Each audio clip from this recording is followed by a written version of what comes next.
सत साहिब, दर्शकों, आज पूरी दुनिया में संत रामपाल जी महाराज का ज्ञान जितनी तेजी से फैल रहा है, उतनी ही शंकाएं भक्तों के मन में उठ रही हैं। इसका कारण है सत्संग को केवल सुन लेना और उस पर अमल न करना।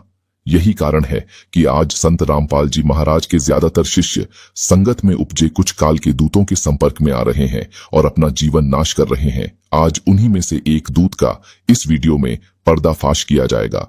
दोस्तों, उसका नाम है पवन कुमार यादव, जो खुद को पवन दास कहता है, पर वास्तविकता तो ये है कि इसमें दास वाले गुण कम और नाश करने वाले गुण ज्यादा हैं। दर्शकों, ये वही पवन दास है जिसे 18 नवंबर 2014 के बरवाला कांड में मैनेजमेंट ने काले कमांडोज का सरदार बनाया था। उसने प्रशासन को इतना मजबूर किया कि जो प्रशासन पहले शांतिपूर्वक संत रामपाल जी महाराज को न्यायालय ले जाना चाहता था, उसी को न्यायालय के आदेश में विवश होकर संत रामपाल जी महाराज को जबरन गिरफ्तार करना पड़ा। और आज वही पवनदास इतना सुधर गया है कि गुरु के बदले खुद ही ज्ञान को तोड़ मरोड़ कर परोसने का काम कर रहा है और भोली भाली संगत को गुमराह कर रहा है। तो आइए आज की इस वीडियो में इस पवनदास के पूरे मामले को गहराई से समझते हैं और एक एक झूठ का प्रमाण सहित पर्दाफाश करते हैं। पवन कुमार यादव ने सन 2013 ईस्वी में राष्ट्रीय समाज सेवा समिति के पदाधिकारी या यूं कहे मैनेजमेंट के संपर्क में आया और बहुत ही अतिशीघ्र अपने चिकनी चुपड़ी बातों से आरएसएस मैनेजमेंट का विश्वासी एवं नजदीकी उम्मीदवार बन गया। माया का पुजारी पवन कुमार यादव आरएसएस मैनेजमेंट का चापलूसी चमचागिरी करने वाले केवल ब्लैक काले कमांडों के ही रूप में चयनित नहीं किया गया, बल्कि उसे काले कमांडों को प्रशिक्षण देने के लिए करीब 60 काले कैट कमांडों का प्रशिक्षक आरएसएस मैनेजमेंट द्वारा नियुक्त कर दिया गया। इसके लिए इसे रिसोर्स कमांडो पर्सन के रूप में उच्च कोटि के कमांडों का प्रशिक्षण देकर प्रशिक्षित की गई। फिर 60 कैट कमांडों को प्रशिक्षण देने के लिए मैनेजमेंट ने पवन को सौंप दिया, अर्थात नियुक्त कर दिया। इसने अपना कर्तव्य बखूबी निभाया, ब्लैक कैट कमांडों को प्रशिक्षित किया, उन्हें मैनेजमेंट के लिए हर तरह से पुलिस के खिलाफ लड़ने के लिए सक्षम बनाया। उक्त तथ्यों के संबंध में प्रमाण देखना जानना चाहें तो आप इस किताब के संग्रहकर्ता लेखक से संपर्क कर उस पवन कुमार यादव के मुखश्री से बताए जा रहे वीडियो को देख सुन सकते हैं, या यदि किसी भी भक्त के पास पवन का वह लाइव वीडियो हो तो संपर्क कर देख सकते हैं, जिसमें 60 कमांडो का प्रशिक्षण देने को बता रहा होता है। तो वो राष्ट्रीय समाज सेवा समिति आपसे तो बहुत खुश होंगे, बहुत काम करते होंगे ना। मेरे को तो कमांडो बना रखा था, फिर बाद में बरवाला कांड में स्पेशल कमांडो, जो 60 जो कमांडो थे ना, स्पेशल कमांडो तो वैसे बहुत थे, लेकिन जो ब्लैक कमांडो में 60 कमांडो ऐसे थे जिनको वो शीशा दे रखा था, वो हाथ में पकड़ने वाला, कैन सीट भाई, जो मतलब शीशा पकड़ते हैं ना कि जैसे सामने से कोई पत्थर उत्थर मारे तो अपना बचाव करे। तो हम लोग 60 थे, तो 60 में जो ट्रेनिंग देगा वो मैं था। तो मेरे को बना रखा था उन सबका वो मतलब वो सरदार स्पेशल ब्लैक कमांडो बना के रखा था। हाँ, हमारे को तो ऐसे कमांडो बना रखे थे इन्होंने। हम तो मरने मारने से बिल्कुल नहीं डर रहे थे, हम तो पुलिस वालों को भी ठोक रहे थे वहां पे। और 2-4 को ठोका तो 2-4 ने हमें भी ठोका। इतना ही नहीं, उन्हें पवन कुमार ब्लैक काले कमांडो के रूप में आंखों पर काले चश्मा पहने एवं सिर पर काले कपड़ा बांधे मोर्चा को संभाले। मीडिया द्वारा ली गई लाइव वीडियो में भी पवन कुमार को हाथ ऊपर उठाकर ललकारते हुए देख सुन सकते हैं। इतना ही नहीं, पवन कुमार को काले कमांडो के रूप में मोर्चा को संभाले मीडिया द्वारा ली गई लाइव वीडियो में भी देख सुन सकते हैं, जो सिर पर काले पगड़ी बांधे, आंखों पर काला चश्मा लगाए एवं बदन पर काले कपड़ों में सुसज्जित होकर से अपने एक हाथ दाहिना को ऊपर उठाकर अन्य कमांडो में जोश भरते हुए पवन कुमार मोर्चा को संभाले हुए दिख रहा है। विचार करो भक्तों, आप भगत समाज से लेखक समझना चाहेगा कि हम आप सभी अपने सदगुरु देव जी द्वारा दिए गए ज्ञान को समझकर अपनी आत्म कल्याण के लिए सतगुरु देव जी से जुड़े हैं और उन्हें अपना परमात्मा का अवतार मानकर अपने सतगुरु देव जी की पूजा अर्चना कर रहे होते हैं। सतगुरु देव जी का हर शब्द जो उनके ज्ञान अर्थात वचनों से मेल खाता है, उसे हम सभी को अपने परमात्मा का आदेश निर्देश समझ शिरोधार्य होता है। फिर सदगुरु देव जी ने स्पष्ट शब्दों में कह दिया है कि ये काले कमांडो मेरे नहीं है, राष्ट्रीय समाज सेवा समिति के कमांडो है और राष्ट्रीय समाज सेवा समिति मेरी नहीं है। इसका संचालक है राम कंवर ढाका। तो फिर ये पवन कुमार यादव जयपुर वाला उस सतगुरु देव जी का अनुयायी कैसे बन गया, कैसे उनका शिष्य बना रह सकता है, कैसे उसे अपनी प्रेरणा वह परमात्मा उसे देते रहेंगे? कैसे सद्गुरुदेव जी के ज्ञान को आगे बढ़ाने में, यह लोगों के बीच फैलाने में नजदीकी सेवक या प्रेरणादायक स्रोत हो सकेगा? कभी नहीं। मैं 100% सुनिश्चित हूं कि वह समर्थ सद्गुरुदेव दोगला नहीं है, कभी दोगली बात नहीं कर सकेगा। उसे किसी से डर भय नहीं है कि वह दोगली बात करे। पवन कुमार यादव ने गुरुजी के विरुद्ध इतना ही कार्य नहीं किया, बल्कि गुरुजी के ज्ञान के विपरीत भक्त समाज में इतना अज्ञान भर दिया कि बहुत से भक्त का नाम उस कबीर परमात्मा के उच्च कोटि के स्कूल रजिस्टर से नाम कटवाकर काल ब्रह्म के निम्न कोटि के स्कूल रजिस्टर में दर्ज करवा दिया है। गुरुदेव जी द्वारा दिए गए कबीर परमात्मा के सत्य ज्ञान के विपरीत पवन कुमार का बताए गए अज्ञान को रूप में यहाँ वर्णन करना चाहूंगा। अज्ञान नंबर 1, पवन कुमार यादव का अज्ञान है कि विपरीत परिस्थिति में ज्ञान रूपी हाथी पर बैठे हुए सवारी को भी कुत्ता काट लेता है, जबकि सतगुरुदेव जी ने अपने वचनों एवं वाणियों में कहा है कि ज्ञान रूपी हाथी पर बैठे सवारी को हजारों कुत्ते भी एक साथ मिलकर उस सवारी का कुछ बिगाड़ नहीं पाएंगे, चाहे कुत्ते कितना ही कोशिश कर लें। पवन अपने अज्ञान को सत्य साबित करने के लिए विपरीत परिस्थिति के बारे में जोर देता है। इस संबंध में लेखक का मत है कि आखिर वह ज्ञान रूपी हाथी पर सवार है तो विपरीत परिस्थितियां कैसे उत्पन्न हुई? ऐसी परिस्थितियां उत्पन्न होने का कोई सवाल उत्पन्न नहीं होता है। विपरीत परिस्थितियां तो तब उत्पन्न होगी जब कोई सतगुरु देव जी द्वारा बताए मर्यादा को खंडित कर ले, और जब मर्यादा खंडित हो जाती है तो हुआ सतगुरुदेव जी के ज्ञान रूपी हाथी पर सवारी नहीं कर कौल ब्रह्म के गधे की सवारी करने लग जाता है।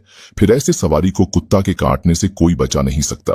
एक किसी भक्त द्वारा हाथी की सवारी और कुत्ता काटने के बातों को लेकर पवन कुमार यादव से प्रश्न किया कि इस संबंध में प्रमाणित ज्ञान अर्थात प्रमाण सहित उदाहरण स्वरूप समझाए कि कैसे कुत्ता विपरीत परिस्थिति में काट लेता है।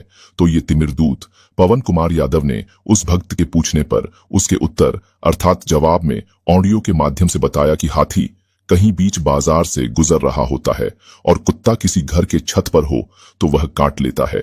इस तिमिर दूत द्वारा दिए गए जवाब को सुनकर उस भगत ने ही नहीं, अन्य लोगों ने जो जो जवाब उसका सुना उसके अज्ञान पर हंसी ही जाहिर किए। अज्ञान नंबर 2, पवन कुमार यादव का दूसरा अज्ञान है कि इसने संत रामपाल जी महाराज के मुखश्री से सन 1997 ईस्वी से लेकर 2008 ईस्वी तक दी गई सारनाम को भी फर्जी बता दिया। कहा कि संत रामपाल जी महाराज इस अवधि में जितने लोगों को सारनाम दिए हैं वे फर्जी दिए हैं। इस काल के दूत ने गुरुजी से भी अपने को बड़ा घोषित कर लिया कि गुरुजी द्वारा दिए गए सारनाम को भी फर्जी होना भक्तों के बीच बताया, और मूर्ख भगत समाज इस तिमिर दूत के बताते हुए फर्जी बातों को उसके अज्ञान को मानकर अपना मिट्टी पलीद करने में कोई कसर नहीं छोड़ी। इस तिमिर दूत का कहना है कि 1997 ईस्वी में संत रामपाल जी महाराज को कबीर परमात्मा मिले और संत रामपाल जी महाराज से कहा कि अब पिछली पीढ़ी के भक्तों के बीच सारनाम उजागर करने का ठीक समय आ गया, मगर सारनाम मंत्र को अगले आदेश तक गुप्त रखने का, रहस्य युक्त रखने का आदेश निर्देश देकर कबीर परमात्मा अंतर्धान हो गए।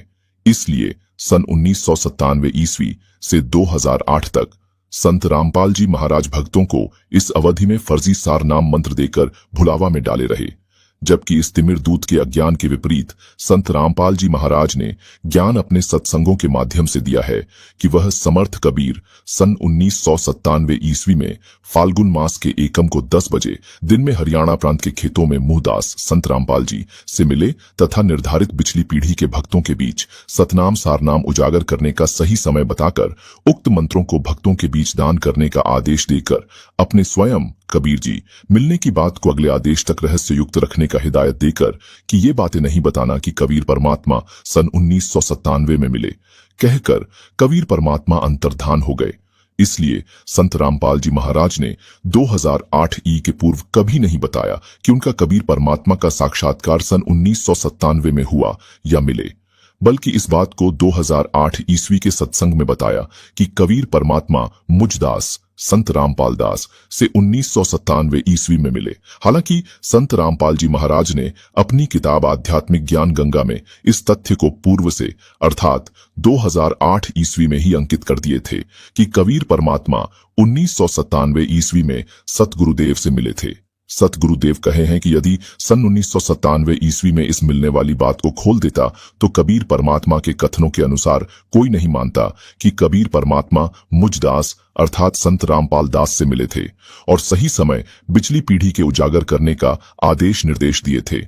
सतगुरुदेव के उक्त ज्ञान को चोरी से बदनीयती से छिपाकर भक्तों के बीच भ्रम या अज्ञान फैला दिया कि गुरुजी ने 1997 ईस्वी से 2008 ईस्वी तक फर्जी सारनाम मंत्र दिया है, क्योंकि कबीर परमात्मा ने सारनाम मंत्र को देने के लिए उसे उजागर करने के लिए अगले आदेश तक रहस्ययुक्त रखने को कहे थे, जबकि सतगुरुदेव जी ने स्पष्ट शब्दों में जोर दे देकर आगे के पद को बताया कि कबीर परमात्मा अपने मिलने वाली बात को उजागर नहीं करने के लिए तथा रहस्ययुक्त रखने के लिए कहा वो आदेश दिया था। इस अगले पद को तिमिरदूत पवन कुमार यादव ने बदनीयती से अपनी बात को सत्य साबित करने के लिए छुपा दिया। विचार, अब भगत समाज को विचार करना है कि ऐसे तिमिरदूत द्वारा दिए गए अज्ञान को ग्रहण करके नरक भोगी बने या परमात्मा के ज्ञान पर या सतगुरुदेव के मर्यादाओं पर चलकर सतलोकगामी होने का प्रयत्न करें। अज्ञान नंबर 3। पवन कुमार यादव का अज्ञान नंबर 3 है कि इसने परमात्मा के विधान के विपरीत बताया कि संत रामपाल जी महाराज एक ऐसे संत हैं जो अपने गुरु को सारनाम देकर पार किए हैं, अर्थात संत रामपाल जी महाराज ने अपने गुरु स्वामी रामदेवानंद महाराज को सारनाम देकर पार किए, सतलोक बैठाए। जबकि कबीर परमात्मा का ज्ञान है कि कबीर परमात्मा का ज्ञान गुरुवाई परंपरा से चलता है। पूर्व गुरु अपने बाद के गुरुवाई पद लेने वाले को पूर्णतः परख कर एवं उसे सख्त हिदायत देकर कि आगे किसी को मंत्र को बताने का इजाजत नहीं है, वचन लेकर गुरुवाई पद धारण कराई जाती रही है। इस तिमिरदूत ने परमात्मा के इस परंपरा को भी अपने अज्ञान से तोड़ने का असफल प्रयास किया। कहता है कि संत रामपाल जी महाराज स्वामी रामदेवानंद जी महाराज को सारनाम मंत्र देकर पार किए, ये उसका थोथा ज्ञान है। वास्तविक तथ्य है कि संत रामपाल जी महाराज ने 3 मंत्र ओम तत्सत अपने सतगुरुदेव स्वामी रामदेवानंद महाराज से प्राप्त किया था। इस संबंध में स्पष्ट प्रमाण ज्ञान गंगा पुस्तक के भक्ति मर्यादा पाठ के पृष्ठ संख्या 4 पर है, जिसमें संत रामपाल जी महाराज का कथन स्पष्ट वर्णित किया गया है कि ये तीनों नाम एवं नाम दीक्षा देने की आज्ञा मुझे रामपाल मेरे गुरुदेव स्वामी रामदेवानंद जी महाराज द्वारा बख्शीश मिला है। अर्थात क्लियर हो जाता है कि पवन कुमार यादव का तनिक भी ज्ञान सतगुरुदेव जी के द्वारा दिए गए ज्ञान से मेल नहीं खाता है। इसने कबीर परमात्मा के पीढ़ी दर पीढ़ी से चली आ रही परंपरा को भी खंडित करने में लगा रहता है। इसलिए ऐसे अज्ञानी से स्वयं हम भक्त समाज को बचना चाहिए और अपने भाई बहनों को सतर्क करना चाहिए। अज्ञान न 4। पवन कुमार यादव का अज्ञान नंबर 4 के अंतर्गत इसके द्वारा दिए गए ज्ञान से उसकी दोगलागिरी साबित होती है। इसने अपने उन मूर्ख भक्तों के बीच यह बताकर कि संत रामपाल जी महाराज ही एक ऐसे गुरु है जो अपने गुरु को अर्थात स्वामी रामदेवानंद महाराज को सारनाम देकर पार किया, मोक्षगामी कराया। रामदेवानंद जी महाराज जी अपना पंचतत्व का शरीर फरवरी 1997 ईस्वी में छोड़ सतलोकगामी हो गए और संत रामपाल जी महाराज को सतनाम एवं सारनाम उजागर करने के लिए परमात्मा ने फाल्गुन मास के एकम अर्थात 2 मार्च 1997 को 10 बजे दिन में आदेश दिए। जब मार्च 1997 ईस्वी के पूर्व संत रामपाल जी महाराज को सारनाम दान करने का अधिकार ही नहीं था, तो तिमिरदूत पवन कुमार यादव के अनुसार ये कहना कि संत रामपाल जी महाराज ने अपने गुरुदेव को सारनाम देकर पार किए बिल्कुल निरर्थक हो जाता है, क्योंकि संत रामपाल जी महाराज को सारनाम दान करने के आदेश के पूर्व ही स्वामी रामदेवानंद जी महाराज सतलोकवासी हो गए थे। यहाँ आप सभी को एक और उदाहरण से समझाना चाहते हैं कि जब पवन कुमार यादव के अनुसार संत रामपाल महाराज सन 1997 ईस्वी में फर्जी सारनाम देते थे, तो फिर 1997 ईस्वी में उसी फर्जी सारनाम को देकर कैसे अपने गुरु स्वामी रामदेवानंद जी महाराज को पार किए। अतः पवन कुमार यादव का ये दोगलागिरी ही है। अज्ञान नंबर 5। पवन ने अपने अज्ञानी भक्तों के बीच फैलाया कि जो कोई भी भक्त आत्मा यदि कोई अपराध, चाहे वह मर्डर या देशद्रोह जैसे संगीन अपराध क्यों न हो, कारित करता है और वह भक्त आत्मा न्यायालय के समक्ष अपने द्वारा किए गए अपराध को स्वीकार कर लेता है कि हाँ, मैंने हत्या की है, मैं देशद्रोही हूं, तो न्यायालय उसे रिहा कर देता है। संत रामपाल जी महाराज के ज्ञानों को अपने अज्ञान से पोतने का असफल प्रयास करने वाला जिज्ञासु यथार्थी पवन कुमार यादव से मैंने प्रश्न किया कि पवन, ये जो लाइव वीडियो में भक्तों के बीच कानूनी पहलू पर मामला के संबंध में बता रहे हो, अपराधी स्वयं अपना अपराध कबूल कर लेता है तो अदालत उसे रिहा कर देता है, ये भारत के किस कानून में लिखा है? प्रामाणिकता के साथ हमें बताओ। इसी बात पर वह तिलमिला उठा और मेरे विरुद्ध अनाप शनाप बकने लगा। विचार। भगत समाज अज्ञानी के अज्ञान पर विचार करें कि यदि कोई भक्त निर्दोष होते हुए भी इसके बातों से प्रभावित होकर अपराध में संलिप्त न होने के बावजूद जेल से बाहर आने की ललक में निर्दोष होते हुए अपराध झूठ को ही स्वीकार कर लेता है, तो उसे बाहर आने के बाद तो दुर्लभ ही है, कानून की दृष्टि में ही दोषी हो जाता है और सजा को प्राप्त हो जाता है। अज्ञान नंबर 6। पवन कुमार यादव का अज्ञान नंबर 6 है कि इसके अनुसार काल ब्रह्म सतगुरुदेव का स्वरूप नहीं बना सकता, अर्थात सतगुरुदेव के रूप में काल ब्रह्म नहीं आ सकता, जबकि हमारे सतगुरु रामपाल जी महाराज ने स्पष्ट सत्संगों में बताए हैं और हम पुण्य आत्माओं को सचेत किए हैं कि सतगुरु रूप में हम सभी को धोखा देने के लिए काल ब्रह्म भी आ सकता है। इसलिए वैसी परिस्थिति में सतगुरु को दंडवत प्रणाम करने से पूर्व गुरु द्वारा प्राप्त मंत्रों को जाप करनी चाहिए। ऐसा करने से उस मंत्र के प्रभाव से यदि आपके सतगुरु रूप में काल ब्रह्म आया होगा तो उसके ऊपर से आवरण हट जाएगा और काल ब्रह्म का वास्तविक रूप सामने आ जाएगा और धोखा खाने से बच जाएंगे। और यदि सतगुरु वास्तव में स्वयं होंगे तो आवरण ज्यों का त्यों ही रहेगा। फिर अपने सतगुरु को दंडवत प्रणाम करेंगे। ऐसा करने से काल ब्रह्म का दांव हम सब पुण्य आत्माओं पर नहीं चल पाएंगे। काल ब्रह्म द्वारा स्वरूप गुरु जी की तरह बना लेने के संबंध में संत रामपाल जी महाराज ने अनेकों सत्संगों में सुना रखा है। जैसे इंद्रमती वाली कथा में बताए है कि वह काल ब्रह्म आपके गुरु के रूप में आएगा और आवाज लगाएगा, बेटी पुकार कर, तो आप उसका कुछ जवाब नहीं देना, बस 1 से 2 मिनट आंखें बंद कर मंत्रों का जाप करते रहना। उसके बाद आंख खोलना। यदि वह काल ब्रह्म होगा तो उसके ऊपर का आवरण उतर जाएगा और यदि सदगुरु ही होंगे तो ज्यों का त्यों बना रहेगा। इसी तरह एक और सत्संग में सुनाए है कि हम जब यहां से अपना 5 तत्व शरीर छोड़कर त्रिकुटी पर जाएंगे तो वहां धोखा देने के लिए काल ब्रह्म सदगुरु का रूप लेकर छलने के लिए आ सकता है। अतः उससे भी सावधान रहना है और गुरु जी द्वारा बताए क्रिया के अनुसार चलना, अन्यथा काल ब्रह्म अपने फंदे में डाल घसीट ले जाएगा। विचार। भगत समाज अब आपको विचार करना है कि आप सतगुरु देव जी द्वारा बताए गए रास्ते पर चलकर काल ब्रह्म के छलावा से बचना चाहते हैं या पवन कुमार यादव के बताए अज्ञान पर चलकर अपने को काल ब्रह्म के फंदे में डालना पसंद करते हैं। अज्ञान नंबर 7। पवन कुमार यादव का अज्ञान है कि अपने सतगुरु देव के तस्वीर के आसपास किसी भी इष्ट देव आदि का तस्वीर या मूर्ति नहीं रखनी है, जबकि संत रामपाल जी महाराज ने सत्संगों के माध्यम से बताया है कि अपने गुरु जी के मूर्ति के साथ अपने इष्ट देव आदि की मूर्ति रखनी चाहिए। मूर्तियां सेंटिमेंटल का काम करती है, मूर्ति को पूजने नहीं है, आदर भाव रखने हैं।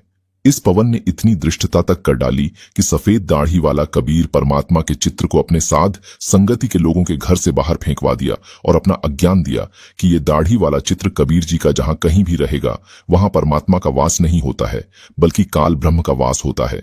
इस तरह पवन कुमार यादव ने संत रामपाल जी महाराज के ज्ञान के विपरीत अज्ञान का रंग उड़ेल दिया है। साध संगति के मूर्खी पर संगत के लिए अब भी समय है। उसके अज्ञान का विरोध करें, उसे नकारें, अन्यथा काल के फंदे में जाने से कोई नहीं रोक सकता। पवन कुमार यादव द्वारा 60 कमांडो ब्लैक कैट कमांडो को प्रशिक्षण देना एवं कमान संभालना राष्ट्रीय समाज सेवा समिति ने अपने चहेते एवं नजदीकी पवन कुमार यादव को ब्लैक कैट कमांडो का उच्च कोटि का प्रशिक्षण रिटायर्ड फौजी द्वारा प्रशिक्षित दिलवाई गई। प्रशिक्षित होने के बाद उसे 60 ब्लैक कैट कमांडो को प्रशिक्षित करने का तथा उन सभी पर नियंत्रण रखने का उन्हें भार सौंपा गया। इस तरह Pawan Kumar Yadav 60 black cat commando का सरदार बना, कमांडर बना। अपने नियंत्रण में रखकर उन्हें ट्रेंड किया, प्रशिक्षण दिया कि पेट्रोल बम को कैसे तैयार करना है, उसका उपयोग कैसे करना है, उसके उपयोग से अपने दुश्मनों को कैसे क्षति पहुंचाया जा सकेगा और उससे स्वयं कैसे बचा जा सकेगा, किस हाथ में ढाल को रखना है और दुश्मन से लड़ने के वक्त ढाल को कैसे उपयोग में लाना है तथा दुश्मनों पर ढाल हाथ में लिए कैसे हमला करना है, ईंट पत्थर लाठी डंडे आदि का दुश्मनों के विरुद्ध कैसे इस्तेमाल करना है तथा घातक हथियार को अपने दुश्मनों से लड़ते वक्त कैसे, कब, कितना उपयोग में लेना है। उस घातक हथियार के साथ दुश्मनों के चक्रव्यूह में फंसने का अंदेशा हो जाए तो उस चक्रव्यूह से कैसे बाहर निकलना है, आदि आदि का संपूर्ण रूप से प्रशिक्षित कर पवन कुमार यादव ने अपने 60 काले कमांडो को लेकर संत रामपाल जी महाराज के ज्ञान के विपरीत राष्ट्रीय समाज सेवा समिति के सहयोग में हरियाणा राज्य सरकार एवं केंद्र सरकार के विरोध में हमला किया व करवाया, जिसमें पवन कुमार यादव के कैंप में 60 कमांडो में से काफी कुछ घायल हुए। अपने अंतर्गत कमांडो को घायल होते देखकर ये शातिर अपराधी पवन कुमार यादव अपने शातिराना चाल से 40,000 पुलिस प्रशासन के आंखों में धूल झोंक कर निकल भागा था और आज छुप छुप कर मूर्ख भक्तों से लाखों रुपए ऐंठ कर विलासिता का जीवन व्यतीत कर रहा है। ये अपने अपराध कर्म से काफी प्रचलित अपराधी हैं। जब पूरा विश्व कोरोना की मार झेल रहा था तो उस अवधि में भी अपना शातिराना अपराध करना नहीं छोड़ा। फलतः कोरोना अवधि में मेरठ पुलिस ने इस अपराधी को अपने गिरफ्त में लेकर जेल में डाल दिया। कुछ दिनों के बाद जेल से जमानत पर बाहर आया। जमानत का इसने दुरुपयोग किया। आज न्यायालय से छुप छुप कर, भक्तों से छुप छुप कर दिन बिता रहा है। मगर ये अपराधी आज न तो कल अवश्य ही पकड़ा जाएगा। सबसे छुप छुप कर आ सकता है, मगर उस परमात्मा के सीसी कैमरा से अपने को छुपाए नहीं रख सकता है और एक दिन अवश्य गिरफ्त में होगा। इसको जानबूझकर संरक्षण देने वाले लोग भी उस परमात्मा के विधान से बच नहीं सकते। इसलिए ऐसे अपराधी को संरक्षण देने से स्वयं को दूर रखना चाहिए। विचार करो, जिसने हम सभी भक्तों के पिता के विपरीत ज्ञान को बर्बाद करने, अपने पिता के आशीर्वाद लेने से हम सभी को वंचित रखने वाले ऐसे अपराधी को संरक्षण देकर क्या हम सभी अपने पिता के प्रति दोषी नहीं हो रहे हैं? इस अपराधी को अपने पिताजी ने स्पष्ट शब्दों में नकार दिया कि काले कमांडो मेरे नहीं। और जब हमारे सत्यवादी सद्गुरु जिसे नकार दिए तो हम सभी के समक्ष यदि काल ब्रह्म भी आकर कहे कि इसे स्वीकार कर लो, नहीं तो तुम्हें दंड दूंगा, तो भी हमें स्वीकार नहीं। भले ही हमें काल ब्रह्म जो कष्ट दे वह स्वीकार है, मगर उस समर्थ के वचनों के विपरीत कहने की तो बात ही छोड़ें, मन में सोच भी नहीं ला सकते। उम्मीद करता हूं कि पवन दास के अज्ञान के बारे में यह वीडियो आपको पसंद आई होगी, लेकिन ये तो अभी बस शुरुआत है। अभी तो मैनेजमेंट का काला चिट्ठा बाकी है।